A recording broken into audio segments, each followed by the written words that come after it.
بسم الله الرحمن الرحيم الحمد لله رب العالمين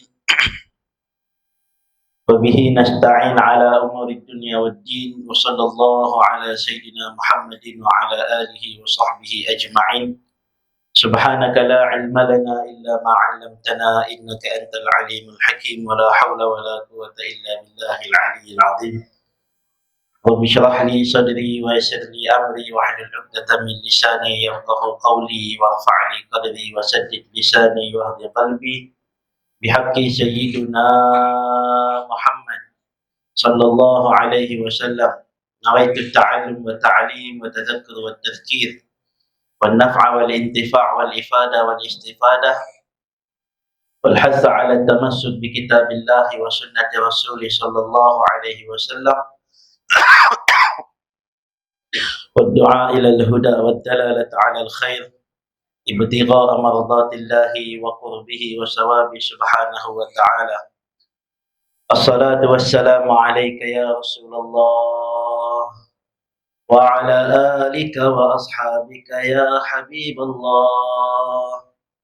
الصلاة والسلام عليك يا نبي الله وعلى آلك وأصحابك يا نور الله. اللهم صل على سيدنا محمد الفاتح لما أغلق والخاتم لما سبق ناصر الحق بالحق والهادي إلى صراطك المستقيم وعلى آله وصحبه حق قدره ومقداره العظيم. اللهم صل صلاة كاملة وسلم سلاما تاما على سيدنا محمد الذي تنحل به العقد وتنفرج به الكرب وتقضى به الحوائج وتنال به الرغائب وحسن الخواتم ويستسقى الغمام بوجهه الكريم وعلى آله وصحبه في كل لمحة ونفس بعدد كل معلوم لك. اللهم صل على سيدنا محمد وآله كما لا نهاية لكمالك وعدد كماله. اللهم صل على سيدنا محمد وآله كما لا نهاية لكمالك وعدد كماله. اللهم صل على سيدنا محمد وآله كما لا نهاية لكمالك وعدد كماله. أما بعد. Assalamualaikum warahmatullahi wabarakatuh. Alhamdulillah, syukur pada Allah Subhanahu wa taala. Pertama sekali yang saya muliakan pengurusi majlis, tuan pengurusi madrasah Amin Bukit Rambai dan segala pegawai-pegawai syarak AJK surau ini, muslimin dan muslimat yang dirahmati oleh Allah Subhanahu wa taala.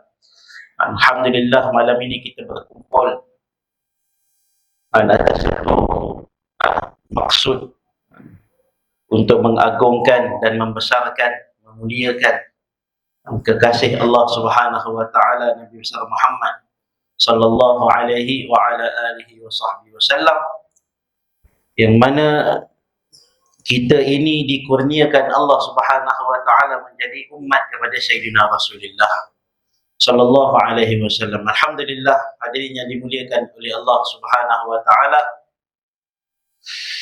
Nabi Muhammad sallallahu alaihi wasallam adalah satu orang nabi yang Allah Subhanahu wa taala cipta dengan sifat-sifat kesempurnaan yang paling sempurna.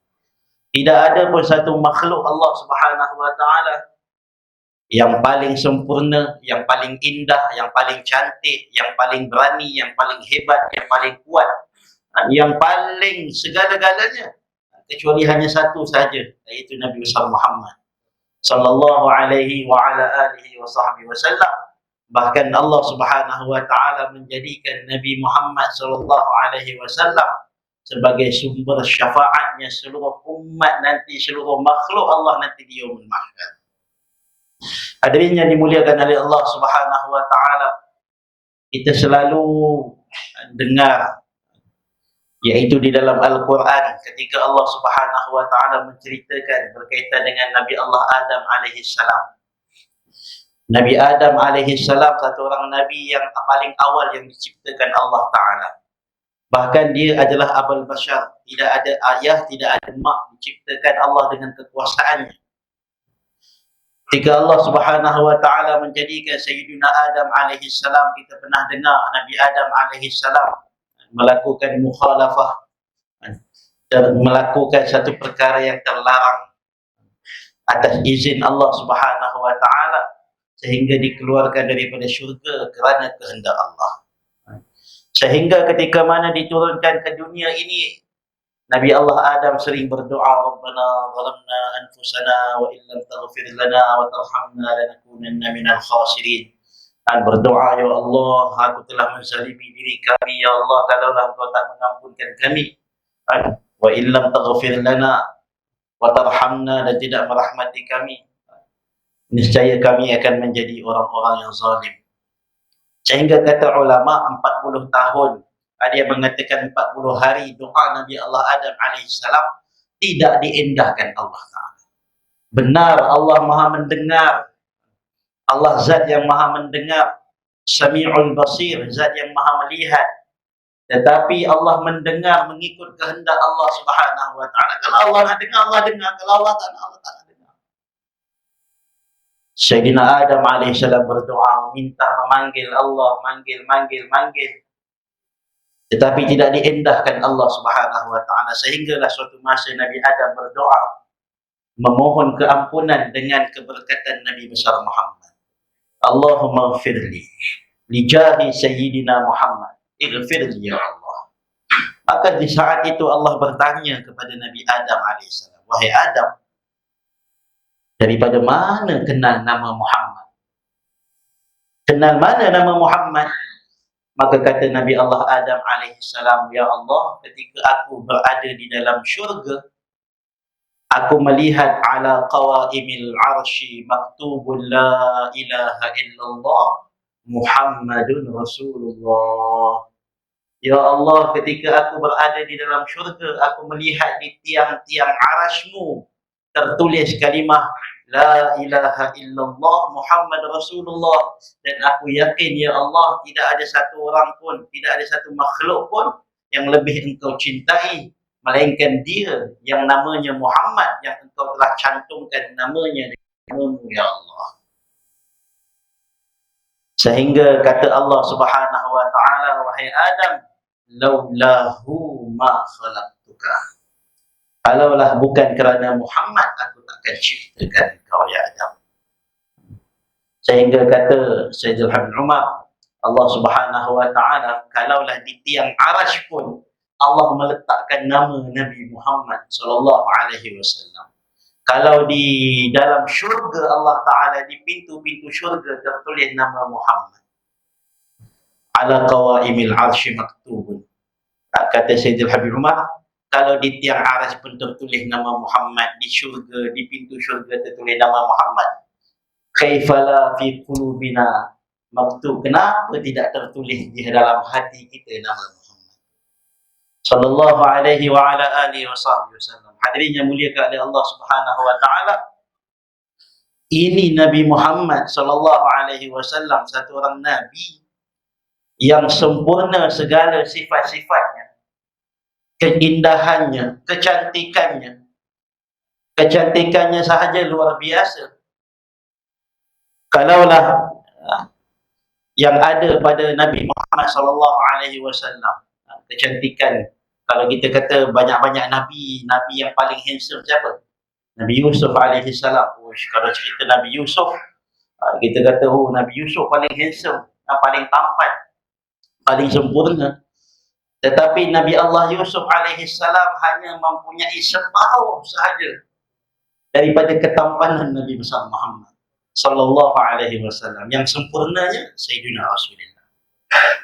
La ilaha illallah, sehingga pernah dituliskan di dalam kitab Insanul Kamil yang ditulis oleh Profesor Muhammad bin Alawi Al-Maliki. Di dalam kitab tersebut beliau menulis bahawa Allah Subhanahu wa taala memberikan setiap para nabi alaihi wassalatu wassalam 10 hijab daripada cahaya.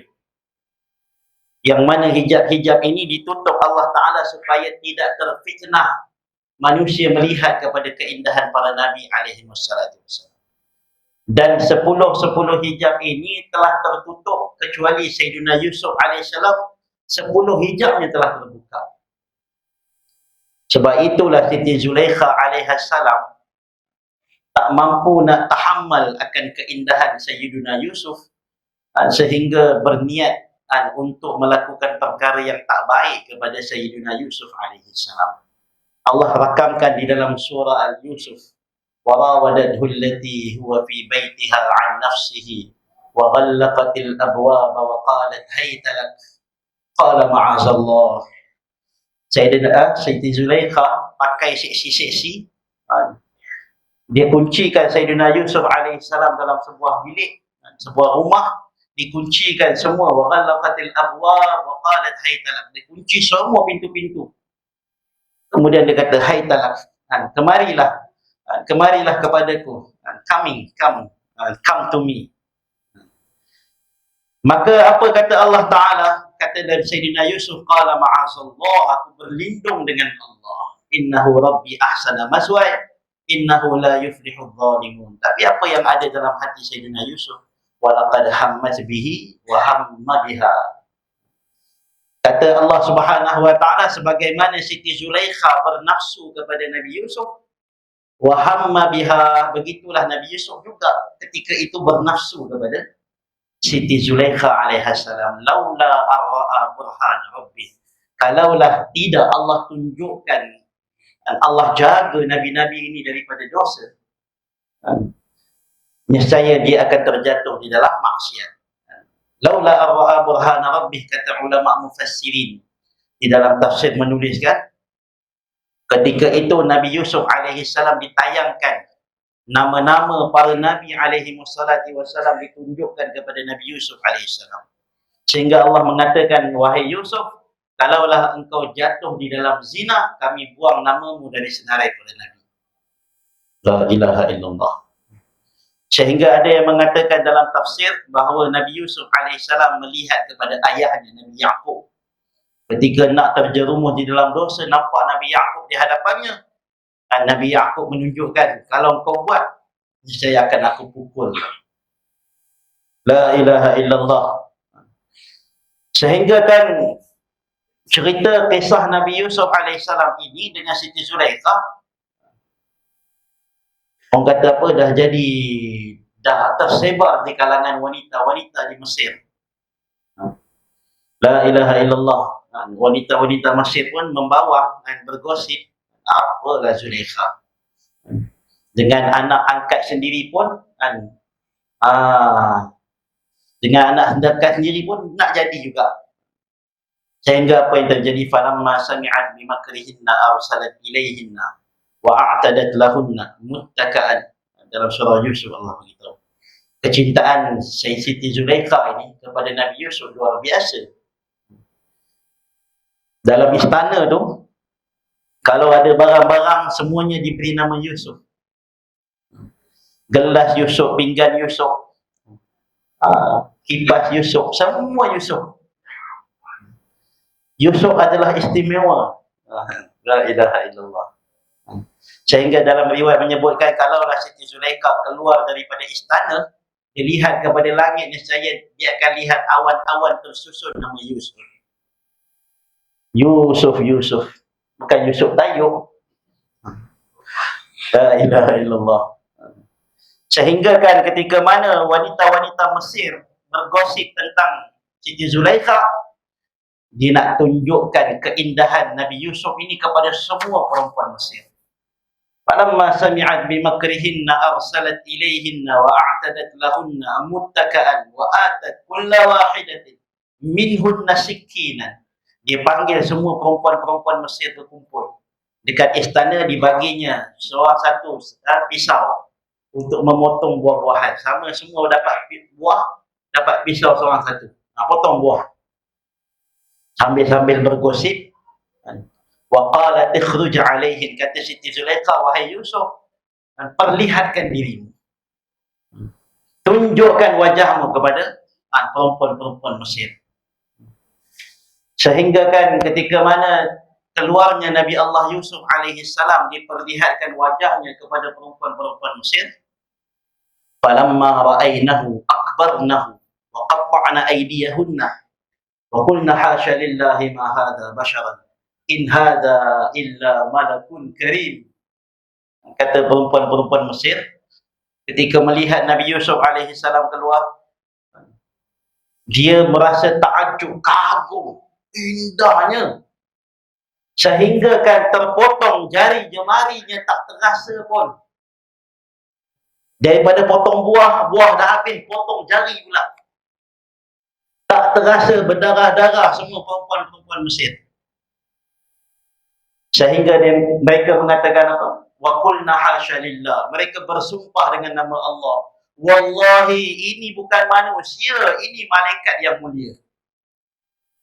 La ilaha illallah. Itu potong jari. Hari ni kalau tengok lelaki Korea, ada makcik-makcik tengah potong sayur, terpotong jari. Ataupun tengok lelaki Korea kata, "Ush, macam malaikat." Tak ada. Dia punya level mungkin macam anak patung je. Ini macam anak patung. Tapi Nabi Allah Yusuf alaihi salam, perempuan Mesir menggelarkan malaikat. In hadza illa malakun karim. Sehingga ditulis dalam kitab Insanul Kamil bahawa pernah terjadi kemarau besar di Mesir. Kemarau besar. Yang mana kemarau tersebut tidak ada air, tanaman kering kontang dan sebagainya. Penduduk-penduduk Mesir mampu menahan lapar dan dahaga mereka cukup dengan melihat wajah Nabi Yusuf alaihi salam. Rasa lapar, rasa dahaga, pergi istana tengok Nabi Yusuf dah balik, kenyang. 4 bulan pernah berlaku perkara tersebut. Penduduk Mesir tak mati, malah mereka hidup dalam kegembiraan. Cukup melihat wajah Nabi Yusuf alaihi salam. Ketika kisah ini sampai kepada Sayyidatuna Aisyah radhiyallahu taala anha, Sayyidatuna Aisyah bila dengar cerita ini, dia kata, "Wallahi ya Rasulullah, kalaulah yang keluar itu bukan Nabi Yusuf alaihi salam, yang keluar itu engkau ya Rasulullah."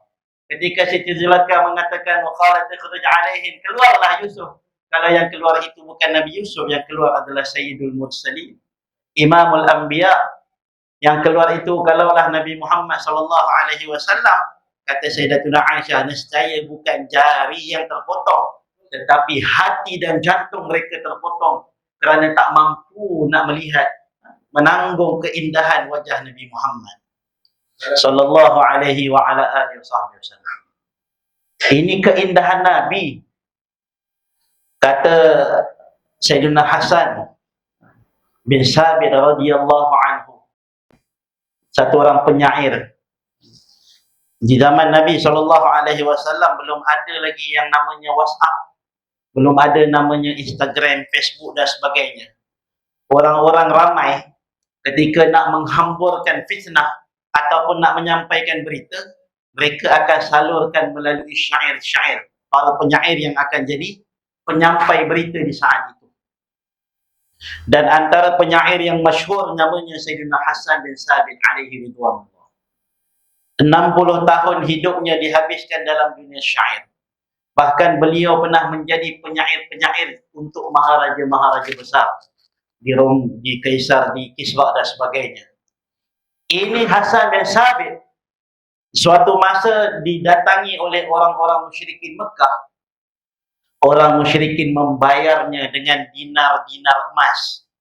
Wahai Hasan, kalau engkau boleh menghina Muhammad, kalau engkau boleh memfitnah Muhammad, ini dinar-dinar emas ini untuk engkau. Diambil Sayyidina Hasan bin Sabit, dia kata, baiklah, akan aku lakukan apa sahaja. Ini penyair hebat Hasan bin Sabit alaihi ridwanullah. Sehinggalah dia kata, kalaulah aku nak menghina satu orang, aku kena pergi tengok dulu orang tu. Kita nak, orang kata apa, nak body shaming ke, nak mengejek ke apa ke, kita kena jumpa dulu orang tu, tengok macam mana. Ada modal lah, ada nak cari modal.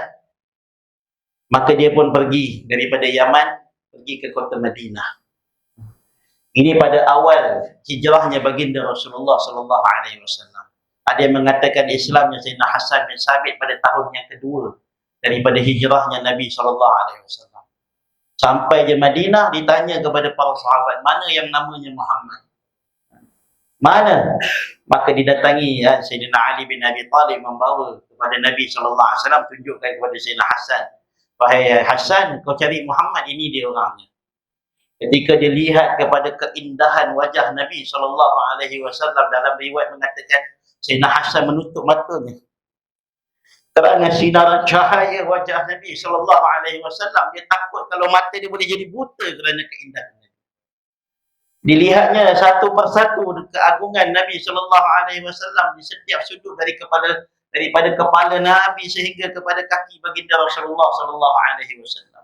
Akhirnya dibalingnya dinar tadi, dipegang, dilepaskan, dan dia mengucap di hadapan Nabi, asyhadu an la ilaha illallah wa asyhadu annaka Muhammad Rasulullah sallallahu alaihi wasallam. Sehingga dia pun datang kepada orang-orang Quraisy, musyrikin Quraisy, dia campakkan dinar emas tadi. Dia kata, wahai musyrikin Quraisy, dia kata, kalaulah orang yang kau minta untuk aku hinakan dia itu adalah Muhammad, tidak.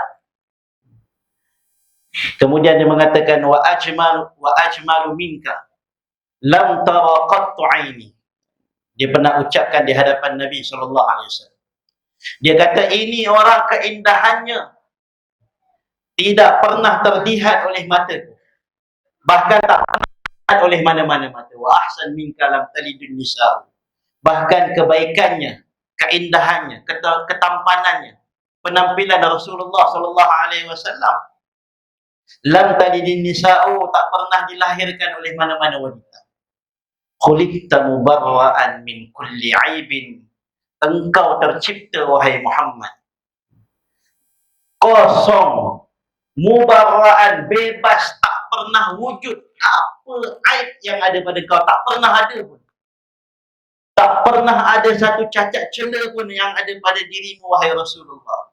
Ka'annaka qad khuliqta kama tasha'u. Seakan-akan engkau ini diciptakan Allah seperti yang engkau inginkan. La ilaha illallah. Sehingga kan Sayyidina Hasan bin Sabit alaihi ridwanullah pernah suatu masa, kita pernah dengar di dalam hadis Nabi SAW bahawa Nabi SAW ini orangnya tawadhu, orangnya rendah diri.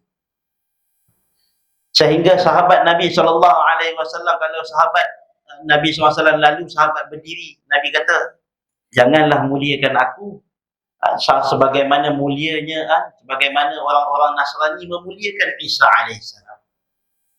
Duduk, Nabi kata, duduk. Ini adalah hak Nabi SAW kerana sifat rendah diri Rasulullah. La ilaha illallah. Nabi tak perlu pun rendah diri kerana Nabi dah paling atas, ranking nombor 1 segala anbiya alaihi wasallam.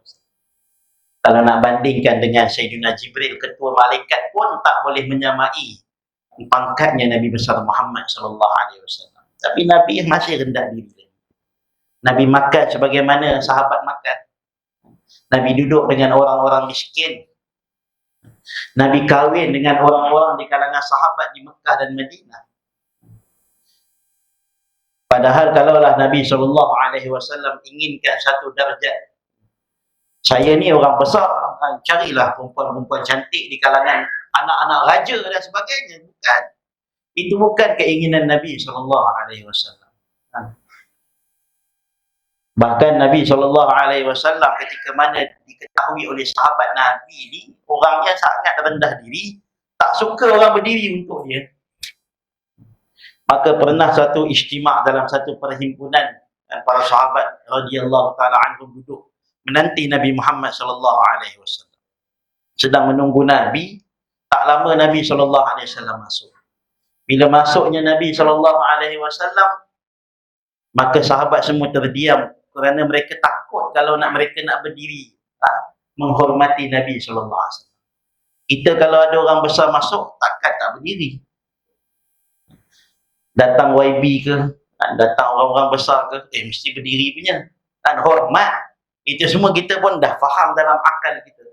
Tapi sahabat tak berani nak berdiri ketika datang Nabi SAW. Sehinggalah yang ketika itu berdiri hanya satu orang, namanya Sayyidina Hasan bin Sabit. Dia berdiri. Sahabat lain kata, Hasan apa berdiri ni, duduk. Nabi tak suka. Dia tarik lengan bajunya Sayyidina Hasan yang sampai duduk. Sayyidina Hasan tepis, dia kata biarkan aku. Kemudian dia mengatakan, qiyamul lil habibi alayya fardun wa tarku fardu ma huwa mustaqim. Dia kata aku berdiri untuk demi kekasihku, ini adalah kewajipanku, dan meninggalkan perkara wajib bukanlah perkara yang betul.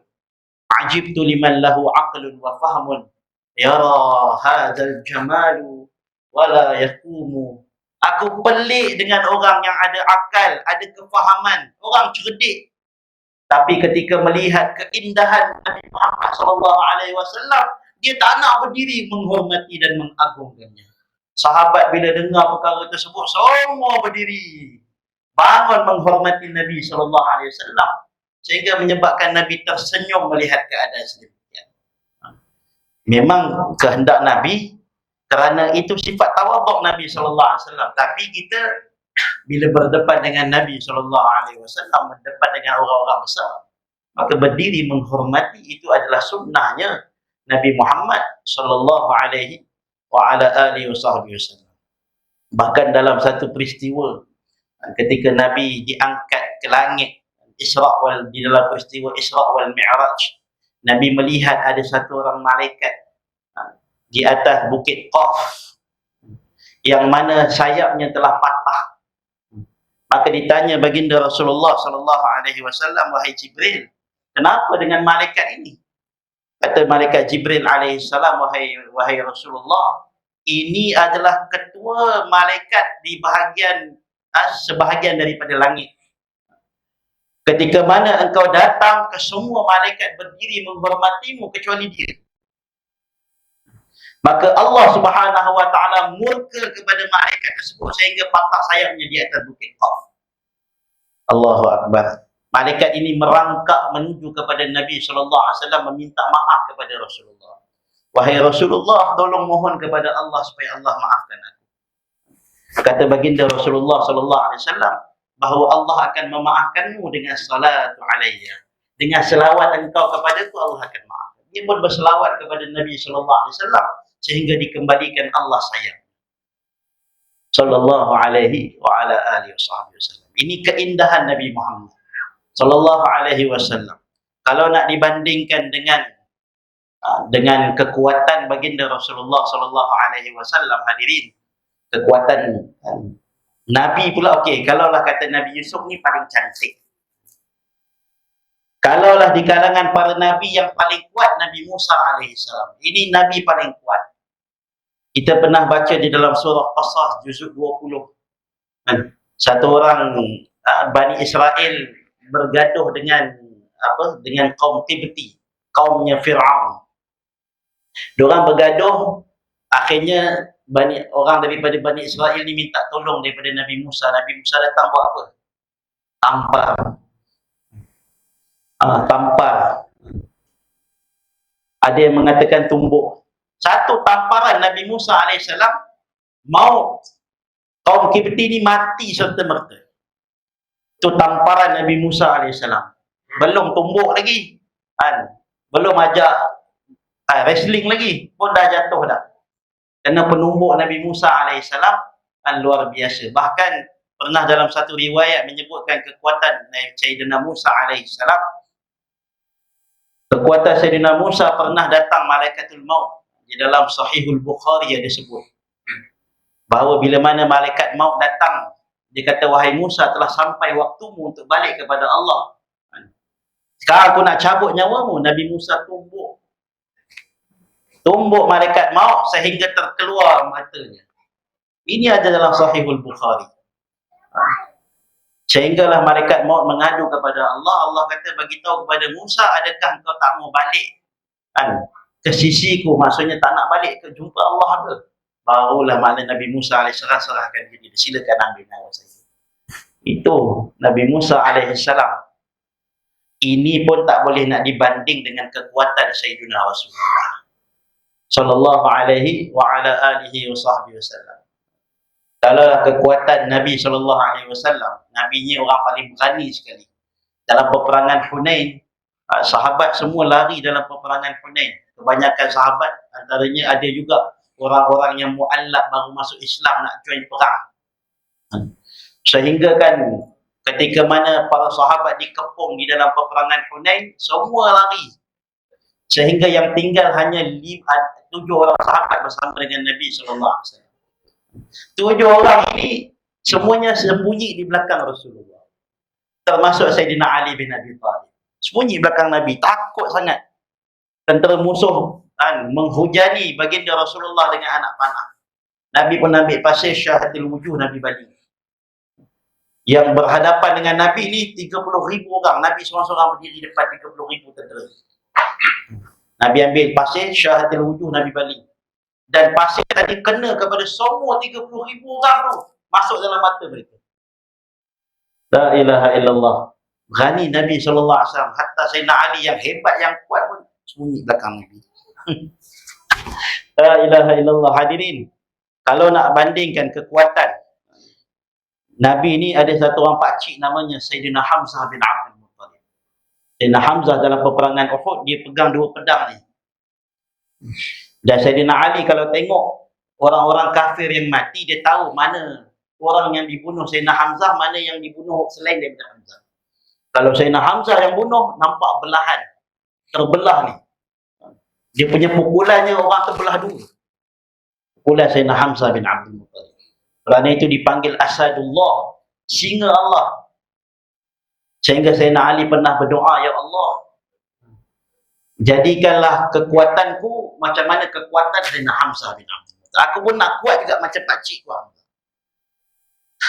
Sehingga kan Allah Subhanahu wa taala berikan kekuatan yang hebat kepada Sayyidina Ali bin Abi Thalib.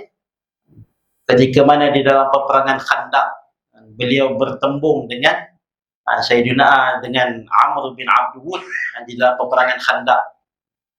Amr bin Abdul Wud ni legendary. Legendary-nya orang kata pendekar besar di Mekah. Orang lama. Orang kata mahaguru lah, orang kata mahaguru. Hanya dia sahaja dalam peperangan Khandaq tu ada parit yang mana tak ada orang pun boleh seberang parit tu. Lompat naik kuda pun jatuh masuk parit. Tak ada orang boleh tembus. Kecuali Amr bin Abdul Wud, dia punya kuda sahaja boleh lepas seberang. Tapi apa yang terjadi bila lepas seberang? Maka ketika itu dia sembelih kuda. Dia kata, Muhammad, aku nak orang lawan dengan aku one by one.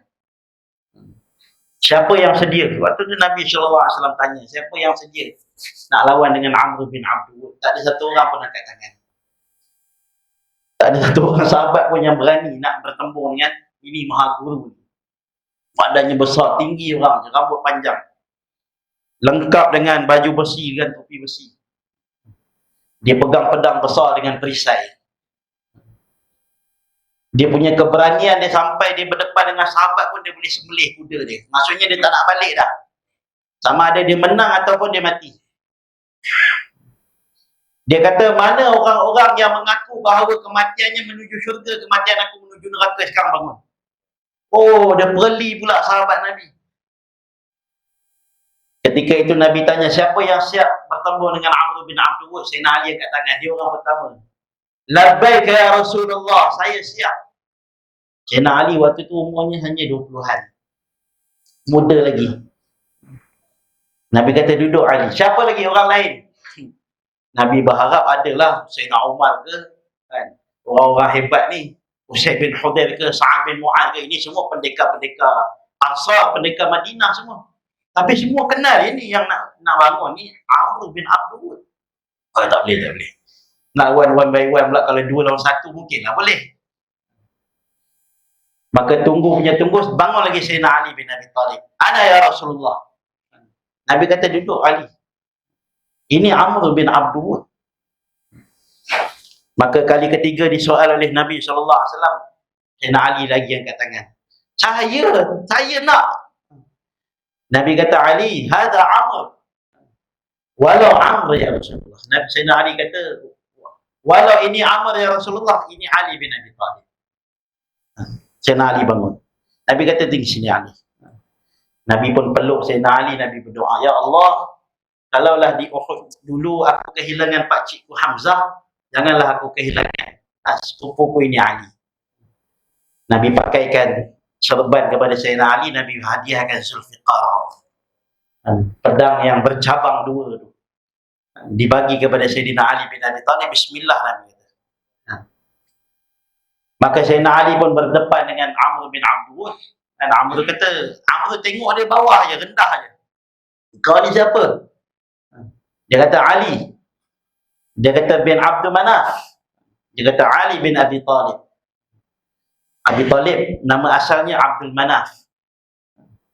Maksudnya dia boleh panggil Abu Talib dengan Abdul Manaf. Dia ni kawan rapat dengan Abu Talib, ayah kepada Sayyidina Ali.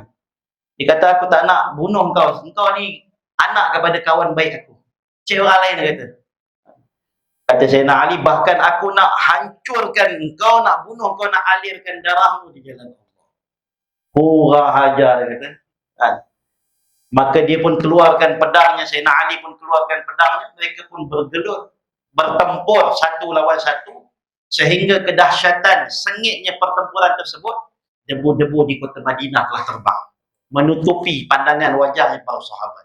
Sahabat tak nampak, siapa lawan siapa ni, siapa menang ni. Sehinggalah dalam peperangan tersebut, Sayyidina Ali punya perisai telah hancur, dihentak oleh pedangnya Amr bin Abdul. Hancur perisainya Sayyidina Ali. Tapi waktu kehancuran tersebutlah Sayyidina Ali mengambil peluang, menghentak dengan pedang Zulfiqarnya kepada topi besi milik Amr bin Abdul. Tetapi oleh kerana kekuatan yang Allah bagi kepada Sayyidina Ali, bukan kata pecah topi besinya, bahkan terbelah kepalanya sehingga ke dadanya. Itu sekali hentak tu sampai ke dada, mati. Sayyidina Ali ketika itu bertakbir Allahu Akbar. Ketika itu Nabi SAW dapat tahu yang Sayyidina Ali dah menang. Alaihi ridwanullah. Ini kekuatan yang Allah bagi kepada Sayyidina Ali bin Abi Thalib. Bahkan Sayyidina Ali bin Abi Thalib, dia pernah bertempur dengan ramai, antaranya di dalam peperangan Khaybar, lawan dengan satu orang kata pendekarnya orang Yahudi di Khaybar, pun sama juga, kalah juga. Bahkan Sayyidina Ali pernah mengangkat pintu, orang kata pintu apa tu, pintu gerbang Khaybar itu, yang mana 40 orang sahabat tak mampu nak angkat, diangkat seorang diri je oleh Sayyidina Ali bin Abi Thalib. Sayyidina Ali angkat seorang, sahabat 40 orang tak boleh angkat. Tapi dengan la ilaha illallah diangkat oleh Sayyidina Ali bin Abi Thalib, kekuatan beliau. Sehingga kan Sayyidina Ali bin Abi Thalib, dia pernah tanya kepada Nabi SAW. Dia kata, ya Rasulullah, dalam banyak-banyak orang ni, yang dia musuh yang aku jumpa, tak pernah aku jumpa orang yang kuat, yang hebat. Dia rasa dia paling hebat. Dia kata, ya Rasulullah, aku tak pernah jumpa lagi orang yang lagi kuat pada aku. Aku rasa tercabar. Siapa yang boleh lawan aku ni, aku nak lawan dengan dia. Sebab semua orang yang aku jumpa kalah. La ilaha illallah. Sehingga kata baginda Rasulullah SAW, ada ya Ali, ada satu orang, dia ni kuat betul, dia dah lama nak lawan dengan kau. Siapa ya Rasulullah? Dia kata orang tu, kata Nabi SAW, orang tu berada di pinggir Madinah, di hujung kota Madinah. Dia berada di atas kuda putih dan membalut wajahnya. Dia sedang tunggu kau di sana. Pergilah. Oh, Sayyidina Ali dengar dia rasa tercabar. Siapa nak lawan dia? Dia pun siapkan dia punya kuda, siapkan pedang dia. Dia pun berangkat. Dia pacu kuda dia punya laju, sehingga kata ahli sirah, ladang kuda, kaki kuda di bawah tu ada besi, nama dia ladang kuda. Punya kelajuan Sayyidina Ali tu, sehingga ladang kuda tu tersentuh saja pasir, tersentuh tanah, pecik bunga api. Aju dia pacu, dia kata mana orang yang nak cabar. Sampailah di hujung Madinah, dia nampak ada satu pergi orang yang duduk di atas kuda putih dengan pedang, berbalut wajahnya. Centang Sayyidina Ali radhiyallahu anhu, dia kata, siapakah engkau? Dia kata, akulah pencabarmu yang dah lama menunggu kau kat sini. Dia kata, ayo, lawan. Berlawanlah Sayyidina Ali dengan orang tersebut daripada atas kuda, masuk bawah kuda, lawan sehingga semua keduanya turun daripada kuda. Jatuh Sayyidina Ali bin Abi Talib, jatuh. Pedang orang tersebut berada di lehernya Sayyidina Ali. Kata macam mana? Dia kata belum lagi. Ayuh bangun, lawan lagi. Lawan lagi kali kedua. Terduduk lagi Sayyidina Ali bin Abi Talib. Wish, kuat betul orang ni. Biasa Sayyidina Ali sekali pukul je orang musuh yang jatuh. Ini dia yang jatuh. Kali ketiga lawan dengan orang tersebut, terbaring Sayyidina Ali bin Abi Talib dan pedang orang tersebut berada di dada Sayyidina Ali bin Abi Talib. Kata macam mana? Boleh lawan lagi? Kata dah 3 kali dah. Dan aku mengalah lah. Cuma tolong bagi tahu siapakah dirimu. Dan bukakan wajahmu. Maka dia kata, baiklah kalau dah mengalah, dah tahu kau tu tak kuat, baik abang aku tunjukkan siapa diri aku. Dibukakan balutan tadi, rupa-rupanya Sayyiduna Rasulullah sallallahu alaihi wasallam. Nabi rupanya. Wah, patutlah kuat. Kekuatan Sayyidina Ali pun datang daripada Sayyidina Rasulullah sallallahu alaihi wasallam. Bahkan Nabi sallallahu alaihi wasallam pernah bertempur dengan satu orang namanya Hadrat Rukanah, satu orang champion wrestling di Mekah. Orang Arab ni dia dua je. Kalau tak wrestling, bola sepak. Itu je. Kalau duduk dekat Hadramaut, kalau dekat Yaman tu, kita pergi makan kat kedai ke mana ke, kita tengok TV yang diorang buka, mesti dua je. Kalau tak bola, mesti tengok wrestling. Dah kegemaran mereka daripada lama, daripada sejak zaman Nabi dulu. Kejap-kejap wrestling. Wrestling ni orang Arab yang suka minat. Gusti. Sehinggalah di Mekah dulu ada satu orang namanya Hadrat Rukanah, satu orang champion gusti di Mekah. Dia ni orang Quraisy. Dulu Syekh saya, Syekh Solah, dia kata dalam banyak-banyak bangsa, dalam dunia ni bangsa paling kuat Arab. Dan dalam bangsa Arab pula yang paling kuat Quraisy. Mereka ni lasak orangnya, kuat orangnya. Dan Rukanah ni daripada Quraisy. Satu ketika dia terserempak dengan Nabi sallallahu alaihi wasallam. Di sebuah lereng bukit, dia berjalan jumpa dengan Rasulullah. Nabi pun tegur dan Nabi kata, "Ini Rukanah, champion gusti ni, Mekah ni." Dia kata, "Ya, saya." "Ada apa Muhammad?" Maka kata Nabi sallallahu alaihi wasallam, "Wahai Rukanah, kalaulah aku dapat kalahkan dikau, adakah engkau akan terima dengan syariat apa yang aku bawa ni, agama yang aku bawa ni?" Dia kata, "Engkau nak kalahkan aku, Muhammad, engkau wrestling pun tak pernah. Kau lah kau ada keturunan atuk moyang dulu semua wrestler. Kau nak lawan aku?" "Tak payahlah," dia kata. Memalukan je. Dia kata baginda Rasulullah SAW, "Wahai Rukanah, sekarang ni hanya kita berdua saja dekat sini. Kalau aku kalah pun aku tak malu sebab tak ada orang pun tahu. Dan kalau kau kalah pun tak ada orang yang tahu. Apa salahnya kita cuba nasib. Paling kurang kalau aku dapat kalahkan kau dapat terima apa ajaran yang aku bawa, agama yang aku bawa." Kata Rukanah, "Baiklah kalau begitu wahai Muhammad." Maka mereka pun berlawan. Lawan dengan Nabi sallallahu alaihi wasallam, bergelut. Nabi pun angkat Rukanah, jatuh. Rukanah bangun lagi. Dia terkejut. Mana Muhammad belajar ni? Kuat betul. Ini Quraisy dengan Quraisy. Maka lawan lagi dengan Nabi sallallahu alaihi wasallam sehingga 3 kali Nabi jatuhkan Hadrat Rukanah. Sehingga ketika itu Hadrat Rukanah kata, "Luar biasa kekuatan kau Muhammad. Kalaulah kau tak pernah bertinju, boleh ada kekuatan macam ni. Bagaimana kalau kau bertinju? Mesti lagi kuat lagi." Kata Nabi sallallahu alaihi wasallam, "Wahai Rukanah, adakah engkau ingin lihat yang lebih luar biasa lagi? Kalau ini dah luar biasa, nak tengok tak yang lebih luar biasa? Apa tu?" Kata Hadrat Rukanah, dia kata Nabi sallallahu alaihi wasallam, Nabi pun isyarat kepada satu pokok kurma. Nabi panggil pokok kurma tersebut. Pokok kurma tadi telah berjalan membelah bumi, datang kepada Nabi sallallahu alaihi wasallam dan mengucap, "Asyhadu an la ilaha illallah wa asyhadu anna Muhammad Rasulullah." Apa kata Rukanah? "Sahiri Muhammad. Muhammad telah sihir aku." Dia pun balik ke Mekah berlari, dia kata, "Muhammad telah menyihir aku." La ilaha illallah. Sehingga dalam riwayat mengatakan selepas Fatu Mekah, Rukanah telah Islam. La ilaha illallah. Hadirin yang muliakan oleh Allah Subhanahu wa taala. Kekuatan yang Allah berikan luar biasa kepada Nabi Musa alaihissalam pun tak boleh setanding dengan Nabi besar Muhammad sallallahu alaihi wa ala alihi wasallam. Bahkan seluruh anbiya alaihi wassalatu wassalam, seluruh mukjizat yang ada pada mereka hanyalah setengah daripada kehebatan dan keagungan Sayyidina Rasulullah. Tetapi Nabi sallallahu alaihi wasallam sifatnya tawadhu sangat. Orangnya rendah diri, orangnya tak pernah sombong. Bahkan pernah datang satu orang daripada Badui. Dia datang kepada Nabi sallallahu alaihi wasallam, dia cekik Nabi sallallahu alaihi wasallam. Dia orang Badui, orang daripada hulu Arab. Daripada kampung mana dah datang, tiba-tiba dia datang, dia kata, Muhammad, aku ni orang Islam.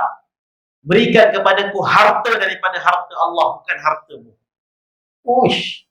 Sayyidina Umar bin Khattab bila tengok Badui tadi, dia keluarkan pedang dia. Celaka dia kata. Dia dah angkat pedang dia, kata Nabi SAW. Umar, imsak. Saya kata Nabi SAW, imsak ya Umar. Tahan dirimu. Jangan apa-apakan dia. Orang Badui tadi dah takut dah dengan Sayyidina Umar bin Khattab. Tengok muka Umar pun dah takut. Ini Sayyidina Umar angkat pedang macam tu. Imsak ya Umar. Nabi pun kata tahan Umar. Dia pun lepaskan tangannya daripada cekik Nabi SAW. Ada riwayat mengatakan dia cekik ini Nabi pakai antara sunnah Nabi SAW, Nabi pakai ridak macam ni, dia cekik ni antara dua ridak ni, dia pegang, dia cekik Nabi SAW sehingga menyebabkan bekas merah di lehernya Nabi SAW. Bekas merah. Kan Nabi kulitnya putih. Bila dah kena macam tu, berbekas di leher Nabi SAW. Maka Nabi kata, wahai Badui, bukan begitu caranya minta. Mintalah baik-baik. Oleh kerana kau minta macam ni, kau pasti dihukum. Kata orang Badui tadi, lah. Dia kata, tidak, wahai Muhammad. Kenapa? Dia kata, anta arham. Engkau ini penyayang orangnya. Engkau pasti memaafkan aku.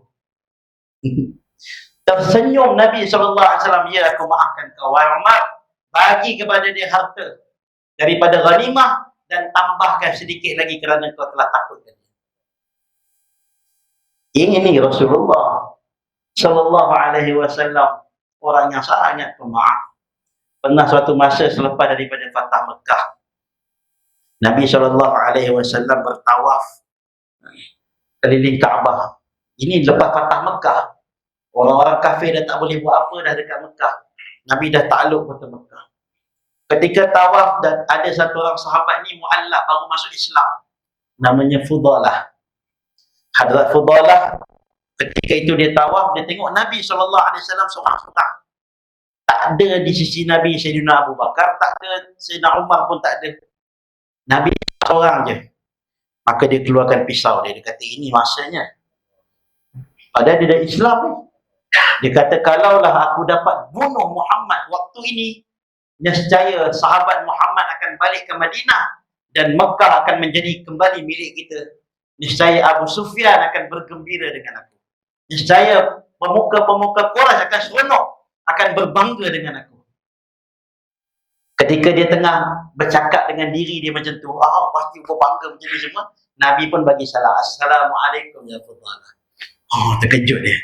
Waalaikumsalam ya Rasulullah. Nabi kata, tengah buat apa tu?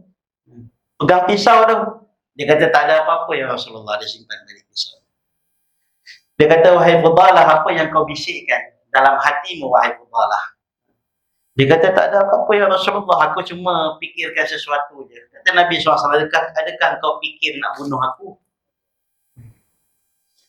Dia kata, Allahu Akbar. Dia kata, hanya Allah sahaja yang mengetahui apa yang aku bisikkan. Bagaimana kau boleh tahu ya Rasulullah? Dia pun mengucap sekali walaupun dia dah Islam. Bila dia dengar kata Nabi SAW begitu, dia pun mengucap, asyhadu an la ilaha illallah wa asyhadu anna Muhammad Rasulullah. Engkau ini wahai Muhammad benar-benar Rasulullah. Nabi pun tepuk tangan Nabi ni. di dadanya Hadrat Fudalah. Ketika dipegangnya tangan baginda Rasulullah pada dada Sayyidina Fudalah, kata Sayyidina Fudalah, wallahi ya Rasulullah, kalaulah dahulunya engkau adalah orang yang paling saya benci, tapi pada hari ini engkaulah orang yang paling saya cintai. Alaihi ridwanullah. Hadirin yang mulia oleh Allah Subhanahu wa taala. Pernah suatu masa satu orang Badui datang ke Masjid Nabawi. Masjid Nabawi bukan macam sekarang yang kita tengok megah-gah. Zaman Nabi SAW, Masjid Nabawi hanyalah tiangnya daripada batangnya pohon tamar, atapnya daripada daun-daun tamar, dan lantainya hanya batu-batu kerikil. Bila mana datang orang Badui tersebut, dia buang air dalam masjid. Dia pergi kencing dalam Masjid Nabawi. Dia tak tahu. Dia datang-datang, dia rasa nak kencing, dia pergi kencing di satu sudut di Masjid Nabawi, dia kencing dekat situ. Tiba-tiba dilihat oleh para sahabat ridwanullah ta'ala alaihim ajma'in, antaranya Sayyidina Umar bin Khattab, Sayyidina Sa'ad bin Abi Waqqas, Sayyidina Abdul Rahman bin Auf. Semuanya bangun, nak menghentam, nak memukul kepada Badui tersebut. La ilaha illallah. Tapi Nabi SAW tahan. Nabi kata, jangan kacau dia, biar dia kencing bagi habis. Kalau tidak nanti satu masjid dia lari kencing. Biarkan dia kencing. Sahabat pun tunggu dengan pedang ni. Nabi kata simpan pedang. Dia pun habis kencing, dia pusing. Pusing ni ramai-ramai ni. Kan? Marah dengan ada yang ambil batu lah, ada yang pegang pedang, ada yang pegang pelepah tamar nak pukul kepada Badui tadi. Dia kata, kenapa ni ya Rasulullah? Kenapa ni? Nabi kata, wahai Badui, dekat sini tak boleh buang air. Sini masjid, tempat ibadah, tempat suci. Tak boleh buang najis dekat sini. Nabi cakap baik-baik. Dia kata, kenapa diorang ni semua? Nabi kata, mereka hampir-hampir bunuh kau tadi. Disebabkan kelakuanmu. Kerana mereka sangat menjaga kehormatan masjid. Kerana itu aku halang mereka. Dia pun tersebab menangis di hadapan Nabi SAW. Kemudian dia angkat tangan doa, ya Allah, ampunkan aku dan Muhammad, jangan ampunkan selain mereka. Ya Allah, ampunkan aku dan Rasulullah, yang lain jangan ampun. Nabi SAW tegur, wahai Badui, jangan kau sempitkan perkara yang luas. Rahmat Allah luas, pengampunan Allah itu besar. Doakan untuk kebaikan semua. Dia pun doa, ya Allah, ampunkanlah semua ya Allah. La ilaha illallah. Hadzal Nabi sallallahu alaihi wasallam. Hadirin yang dimuliakan oleh Allah Subhanahu wa taala. Allah jadikan seluruh makhluk mencintai Nabi Muhammad sallallahu alaihi wasallam. Bahkan kita pernah dengar pelepah tamar yang kering pun menangis kerana rindu dengan Rasulullah. Al-Qaswa, unta Nabi sallallahu alaihi wasallam. Nabi berhijrah naik seekor unta. Namanya Al-Qaswa. Saya selalu bawa kisah ni kerana kisah ni sangat memberi kesan pada hati. Al-Qaswa, kuda yang mana unta yang disediakan oleh Sayyidina Abu Bakar dalam peristiwa hijrah. Awalnya Sayyidina Abu Bakar hadiah kepada Rasulullah, Nabi tak nak. Nabi kata, akan aku beli dengan harga 400 dirham. Nabi beli 400 dirham, Nabi naik, Nabi tunggang Qaswa tadi. Qaswa inilah yang dibawa oleh Nabi SAW dalam peristiwa hijrah. Nabi duduk di Gua Sur pun Qaswa berada di bawah sehinggalah sampai di kota Madinah. Itulah unta Qaswa yang mana ketika Nabi turun, Nabi kata, khalluha fa innaha ma'murah. Biarkan dia berjalan, sesungguhnya dia diperintahkan. Sahabat tengok unta tadi berjalan keliling Nabi SAW. Tiba-tiba dia berhenti di satu tempat, dia duduk. Nabi kata, di situlah kita akan bangunkan Masjid Nabawi. Kemudian tak lama Qaswa ni, unta ni bangun, dia jalan depan lagi. Dan duduk di hadapan rumahnya Sayyidina Abu Ayyub Al-Ansari. Nabi kata, di situlah tempat akan aku bermalam sementara rumah aku akan dibinakan. Ini unta ni, dan inilah unta yang mana Nabi SAW pernah bawa dalam satu safar. Tiba-tiba turun surah Al-An'am. Satu surah. Dalam Al-Quran ada satu surah yang panjang yang Allah turunkan serentak.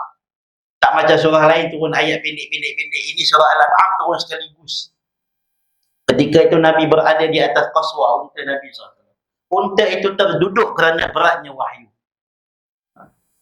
Ini Al-Qaswa ini dijaga dan digunakan oleh baginda Rasulullah dalam setiap safar Nabi SAW. Nabi pergi ghazwah dan sebagainya, Nabi akan bawa Al-Qaswa. Qaswa ini sangat patuh untanya. Ketika diberi minum, dia akan minum. Ketika diberi makan, dia akan makan. Walaupun dah kenyang. Tapi kalau dihulurkan oleh Rasulullah, dia akan makan. Ini Al-Qaswa, kata sahabat, selepas kewafatan Nabi SAW, Qaswa ini jadi tak betul. Daripada matanya mengalirkan air yang deras tak pernah berhenti. Sehingga buta Al-Qaswa. Sehingga kunta Al-Qaswa ini dibalutkan dengan kain hitam. Dibuat tanda oleh para sahabat ridwanullahu ta'ala alaihim ajma'in. Ketika dihulurkan makan, dia tak makan. Ketika dibagi minum, dia tak minum. Sehingga kan selepas kewafatan Nabi, tak lama beberapa bulan selepas itu, Al-Qaswa pun mati merindukan Rasulullah sallallahu alaihi wa ala alihi wasallam. Kalaulah binatang pun cinta kepada Nabi, kalaulah pohon-pohon pun cinta kepada Nabi sallallahu alaihi wasallam, apatah lagi para sahabat ridwanullah ta'ala alaihim ajma'in. Sahabat pun cinta kepada Nabi. Sikit lagi boleh sahabat cinta kepada Nabi. Ya Allah, luar biasa hadirin. Dalam satu syariah Nabi hantar, ketika ada orang-orang yang buat khianat di kalangan musyrikin Mekah datang kepada Nabi SAW selepas daripada peperangan Uhud. Dia datang, dia kata, ya Rasulullah, ada orang-orang kami yang dah masuk Islam. Kami nak minta di kalangan sahabat-sahabatmu, tolong datang ajarkan agama kepada kabilah kami. Nabi pun hantar 10 orang, semuanya alim ulama semua. Nabi hantar. Apa yang jadi? Di tengah perjalanan, diorang bertemu dengan 200 tentera. Yang mana kesemuanya telah dibunuh kecuali 2 orang ditangkap dan ditawan balik ke Mekah. Antaranya Khubayb bin Adi dan Zaid bin Disanah. 2 orang ini ditangkap dan dibawa ke kota Mekah. Abu Sufyan bin Harb seksa dia betul-betul. Diorang nak balas dendam kepada Rasulullah, tak mampu. Sahabatlah dia buat. Diikatkan pada satu tiang, dipotong. Dipotong telinganya Sayyidina Zaid bin Disanah. Dilukakan mukanya, dilukakan tubuh badannya. Dipotong jari jemari Sayyidina Zaid bin Disanah alaihi ridwanullah. Sehingga ketika itu dalam keadaan geram, orang-orang musyrikin Mekah menyeksa-nyeksa dia. Berdarah-darah, menangis-nangis Sayyidina Zaid bin Disanah. Ketika itu datang Abu Sufyan bin Harb. Dia kata, wahai Zaid, aku bagi kau satu pilihan. Kalaulah Muhammad menggantikan tempat kau ini dan kau boleh balik duduk dengan keluarga kau, adakah kau nak? Nak tak? Aku bagi ni pilihan ni. Kau boleh balik kepada ahli keluarga kau, aku tak bunuh kau. Tapi syaratnya bawa Muhammad datang sini, gantikan tempat kau. Apa kata beliau? Wallahi. Dia kata, demi Allah, tidak mungkin perkara itu terjadi. Kalaulah bukan kata Muhammad gantikan tempat aku. Kalaulah Nabi Muhammad SAW berada di tempat mana dia sedang berada sekarang, kalaulah tertusuk satu duri saja di kaki Sayyidina Rasulullah, itu pun aku tak sanggup. Bagaimana boleh aku sanggup gantikan tempat Nabi?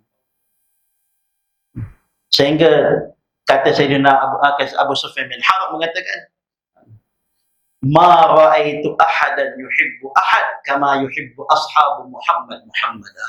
Aku tak pernah tengok satu orang pun yang cinta kepada satu orang melebihi kecintaan para sahabat kepada Sayyidina Muhammad sallallahu alaihi wasallam.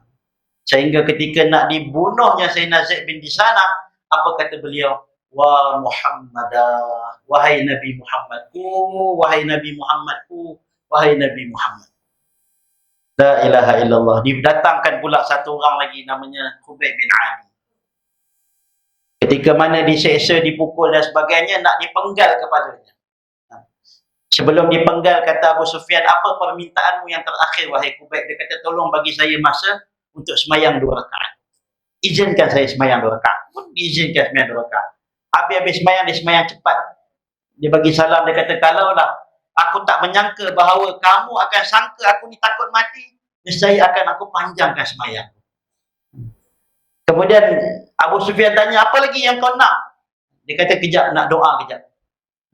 Dia pun angkat tangan doa, dia kata, Ya Allah, dengan izinmu ya Allah, dengan kekuasaan kudratmu ya Allah, tolong sampaikan salamku kepada Nabi Muhammad sallallahu alaihi wasallam. Ini cintanya sahabat ridwanullah taala alaihi.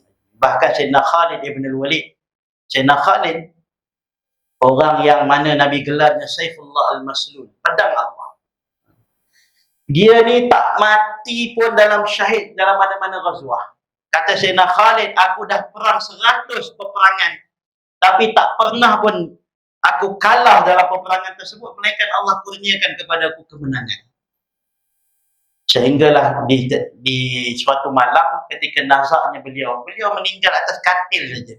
Meninggal di rumah ketika tidur. Tetapi sebelum tidurnya, beliau meninggal, tiap-tiap malam beliau memanggil nama Nabi Muhammad. Sehingga ketika meninggalnya Sayyidina Khalid bin Walid, datang sahabat bertanya kepada anaknya bintu Khalid. Dia kata, apa yang ayahmu buat tiap-tiap malam di rumah? Dia kata, ayahku sebelum tidur, tiap-tiap malam dia akan memanggil-manggil nama Nabi Muhammad sallallahu alaihi wa ala alihi wasallam. Ada mahabbah Rasulullah sallallahu alaihi wasallam. Ini cintanya para sahabat kepada Nabi sallallahu alaihi wasallam. Tapi hadirin, cinta Nabi sallallahu alaihi wasallam di dalam hatinya ada umat. Ada kita hadirin. Nabi walaupun duduk dengan sahabat, Nabi menangis. Nabi kata, ashtaq ila ikhwani. Sahabat tanya, ya Rasulullah, bukankah alasna ikhwanuka ya Rasulullah? Nabi kata, saya ni rindu dengan saudara saya. Sahabat kata, ya Rasulullah, bukan kami ni saudaramu ya Rasulullah? Nabi kata, antum ashabi, kamu ni sahabat saya. Yang saya rindu ni saudara saya. Siapa saudaramu ya Rasulullah? Kata Nabi SAW, man lam yarani wa amanani. Orang yang pernah tengok aku tapi dia beriman dengan aku, itulah saudara aku. Sehingga Nabi pernah datang kepada sahabat, Nabi kata, tuba, bahagialah kamu. Man yarani wa amanabi, bahagialah orang yang melihat aku dan beriman kepada aku. Sahabat gembira dapat doa daripada Nabi SAW. Tiba-tiba Nabi mengatakan, tuba, summa tuba, summa tuba, summa tuba. Bahagia demi bahagia, bahagia, bahagia, bahagia. 7 kali Nabi ucap. Bukan 3, 7 kali. Bahagia, bahagia, bahagia. Liman lam yarani wa amanabi, kepada orang yang tak pernah lihat aku tapi dia beriman kepada aku. Ini umat Nabi SAW. Hadirin, umat Nabi SAW sentiasa ada di hati Nabi SAW. Sehingga Nabi pernah beritahu kepada para sahabat, besok di yaumul qiyamah, al-anbiya kulluhum manabir. Setiap Nabi ini ada mimbar-mimbar mereka. Dan mimbar aku, kata Nabi SAW, ala shimali al-arsh, di sebelah kiri arsh, dan mimbar Nabi Ibrahim di sebelah kanan arsh. Mimbar Nabi Ibrahim menghadap kepada syurga, dan mimbarku menghadap kepada neraka. Sahabat pelik. Sahabat kata, ya Rasulullah, bukankah engkau ini Nabi yang paling utama? Sepatutnya mimbarmu menghadap kepada syurga, di sebelah kanan.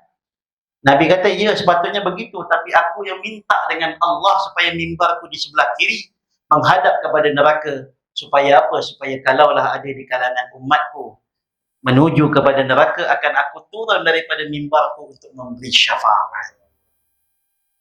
Asy-syafa'ah, kata baginda Rasulullah dalam hadis, syafaati li ahlil kabair min ummati. Syafaat aku untuk pendosa-pendosa besar di kalangan umat. Ini Sayyidina Rasulullah. Nabi tak pernah tinggalkan kita. Kalau kita mengaku kita di umat Nabi Muhammad sallallahu alaihi wasallam, setiap selawat yang kita ucapkan ada malaikat yang sampaikan kepada Rasulullah. Malaikat tadi akan ucap nama kita dan nama ayah kita pun di samping Sayyidina Rasulullah sallallahu alaihi wa ala alihi wasallam. Hadirin yang mulia oleh Allah Subhanahu wa taala, kalau ini kecintaan Nabi yang luar biasa. Allah Subhanahu wa taala pernah kata Syekh Muhammad Mutawali Sya'rawi, Nabi ini pernah suatu masa orang-orang Quraisy datang tanyakan kepada Nabi tentang Ashabul Kahfi. Dia kata, wahai Muhammad, kalau engkau benar Rasul daripada Tuhan, ceritakan kepada kami tentang Ashabul Kahfi dan Ruh. Nabi kata, besok akan aku cerita. Nabi tak sebut insya-Allah. Maka wahyu dilewatkan berapa hari? 15 hari lewat. Besok orang-orang Quraisy datang tanya, Nabi tak boleh jawab. Sebab wahyu belum turun. Lusa tak boleh jawab juga, wahyu belum sampai. Nabi menangis, mana malaikat Jibril ni? Tak datang-datang. Nabi nak jawab ni soalan orang-orang Quraisy. Sehinggalah bila mana turunnya surah, selepas 15 hari turun surah Wadduha. Wadduha wal-laili idza saja ma wadda'aka rabbuka wa ma qala. Tuhanmu tak pernah tinggalkan engkau wahai Muhammad. Walal akhiratu khairun laka minal ula wala sawfa yu'tika rabbuka fatarda. Besok kata Allah, aku akan berikan kepada engkau satu anugerah yang besar sehingga engkau redha wahai Muhammad. Apa kata Nabi sallallahu alaihi wasallam dalam keadaan menangis? Kata Nabi SAW, kalau begitu ya Allah, aku tak redha satu orang pun di kalangan umatku duduk dalam neraka. Kecintaan Nabi SAW yang luar biasa ni hadirin. Sehingga kata Syekh Muhammad Mutawali Sya'rawi, Allah Subhanahu Wa Ta'ala pernah offer kepada Nabi, ya Muhammad, aku serahkan seluruh urusan umatmu kepada engkau. Engkau bebas putuskan siapa yang nak masuk syurga, siapa nak masuk neraka. Silakan, kau yang buat semua tu. Allahu Akbar. Aku tak nak ambil tahu, kata Allah. Kau buat semua. Kalau kau betul sayang kepada umat, ambil semua urusan ni. Kata Nabi, la ya Allah. Li'annaka arhamu bihim minni. Ya Allah, tak mungkin ya Allah. Kerana engkau lebih sayang kepada hamba-hambamu lebih daripada aku. Kerana itu engkau ciptakan aku untuk menyayangi umatku. Engkau lebih sayang ya Allah. Kerana itu engkau jadikan aku sebagai nabi kepada hamba-hambamu ini.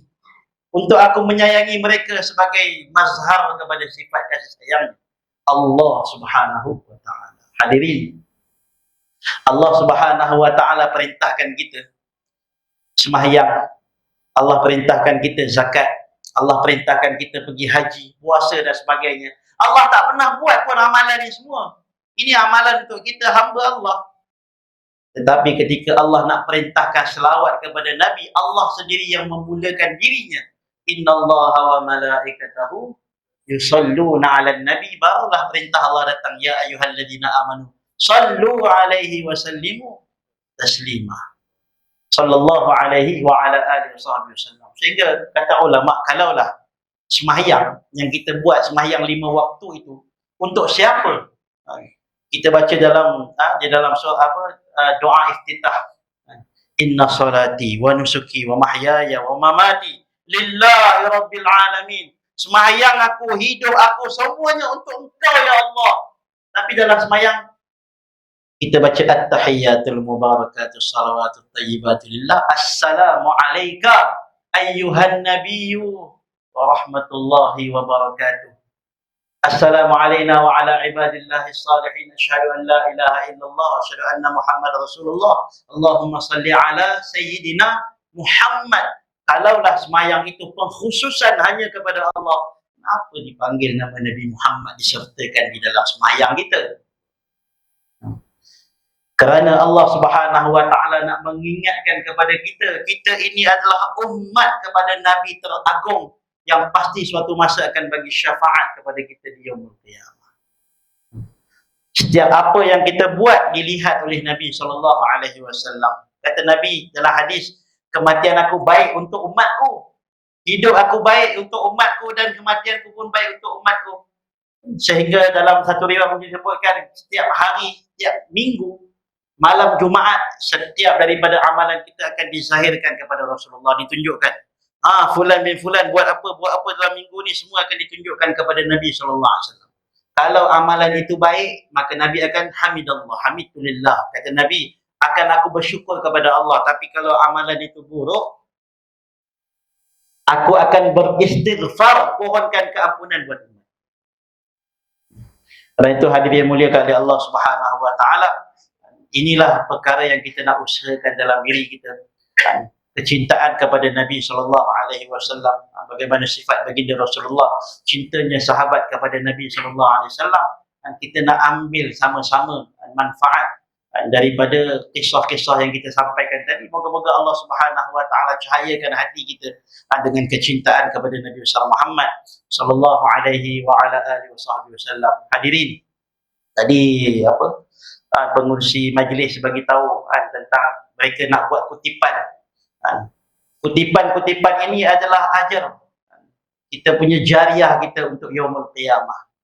Kalaulah hari ini kita boleh belanjakan harta kita untuk perkara-perkara dunia kita, untuk manfaat makan kita, kita tak kisah orang kata makan ni jangan nak berkira sangat, berapa pun kita sanggup bayar, tak ada masalah. Apa salahnya kalau kita bagi untuk tempat yang mana kalau kita dah tak ada nanti, tempat ini akan diteruskan oleh generasi-generasi selepas kita. Pahala itu akan sambung bersambung walaupun kita dah tak ada nanti. Allah Subhanahu wa taala akan cahayakan kubur kita, sejukkan kubur kita, asbab daripada wakaf kita kepada masjid, kepada madrasah, kepada tempat-tempat ibadah. Dan ini semua pahala kita. Kalaulah kita diminta untuk sumbang.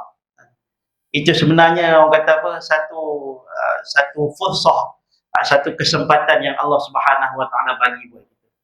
Moga-moga Allah Subhanahu wa taala memberikan manfaat kepada kita. Allah Subhanahu wa taala ampunkan segala dosa dan noda kita. Allah hapuskan segala kesalahan-kesalahan kita. Dan moga-moga Allah Subhanahu wa taala pandang kita dengan pandangan rahmat-Nya. Allah Subhanahu wa taala tingkatkan iman kita, ikhlas kita kepada Allah Subhanahu wa taala. Allah tambahkan lagi mahabbah, kecintaan kita, kerinduan kita kepada Nabi besar Muhammad sallallahu alaihi wa ala alihi wasallam. Dan moga-moga Allah Subhanahu wa taala tidak haramkan pandangan kita melihat kepada wajah mulia Nabi besar Muhammad sallallahu alaihi wa ala alihi wasallam. Moga-moga Allah Subhanahu wa taala memberikan kemenangan buat saat saudara-saudara kita di Palestin. Dan Allah Subhanahu wa taala angkat segala bala dan musibah yang menimpa mereka. Allah Subhanahu wa taala berikan keselamatan dan keamanan buat rakyat Palestin. Dan moga-moga Allah Subhanahu wa taala sentiasa membantu para mujahidin di sana. Allah Subhanahu wa taala berikan kemenangan di atas orang-orang Yahudi dan Israel. Dan moga-moga Allah Subhanahu wa taala menjadikan asbab kebaikan-kebaikan kita sebagai nusrah buat mereka di sana insya-Allah. Dan moga-moga Allah Subhanahu wa taala hadiahkan setiap daripada kita husnul khatimah, meninggal dengan kalimah la ilaha illallah Muhammad Rasulullah sallallahu alaihi wasallam. Moga Allah bangkitkan kita di mahsyar besok dan di yaumul qiyamah di bawah bendera besar Nabi Muhammad sallallahu alaihi wa ala alihi wasallam. Sallallahu ala sayyidina Muhammad wa ala alihi wasallam. Alhamdulillahirabbil alamin wal 'afwa minkum. Assalamualaikum warahmatullahi wabarakatuh. Mohon maaf atas terpanjang dalam bicara. Assalamualaikum warahmatullahi wabarakatuh.